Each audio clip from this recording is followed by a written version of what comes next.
गोपियों ने भगवान से कहा कि मैंने सुना है दुर्वासा जी आए हैं। बोले हाँ, जाओ सेवा कराओ। तो गोपियां दुर्वासा जी को भोजन देने के लिए गईं।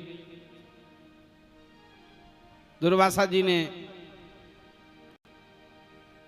जी पल्ली पार थे, यमुना के उस पार। गोपियों ने कहा अच्छा ये बताओ यमुना कैसे पार होंगी। भगवान ने कहा यमुना के पास जाना और कह देना अगर कृष्ण बालक ब्रह्मचारी हैं तो हे यमुना हमको रास्ता दे दो। गोपियां हंसने लगी, वाह जी वाह, बाल ब्रह्मचारी को देखो जरा, हमारे साथ ही रास करें और बाल ब्रह्मचारी भी हैं।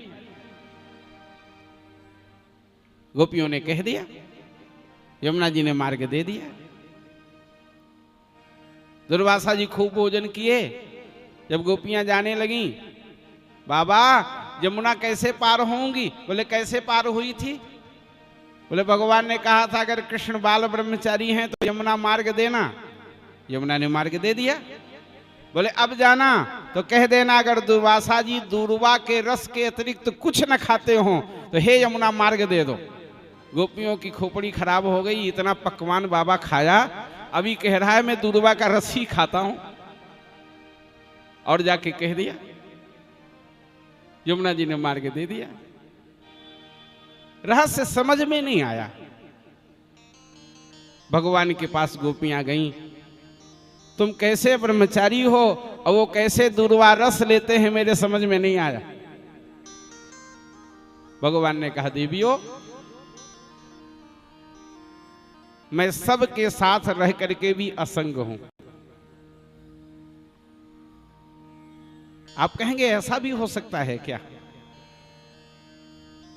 आप कमल का पेड़ तो देखे होंगे, सरोवर में कमल होता है।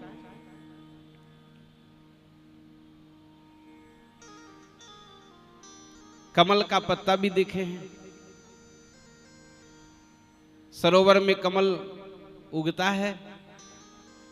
अच्छा पानी सूख जाए सरोवर का तो कमल भी सूख जाएगा।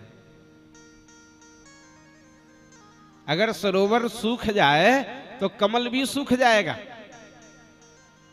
पर सरोवर में कितना भी पानी आ जाए वो कमल का पत्ता सदा ऊपर ही रहेगा।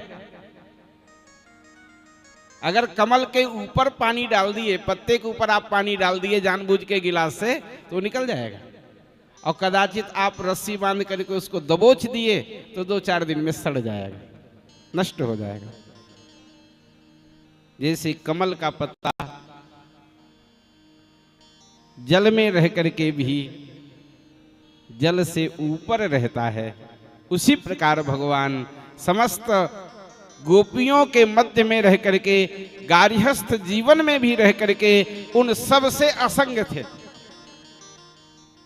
संग शरीर से नहीं होता, ध्यान रखना, संग शरीर से नहीं होता, संग मन से होता है।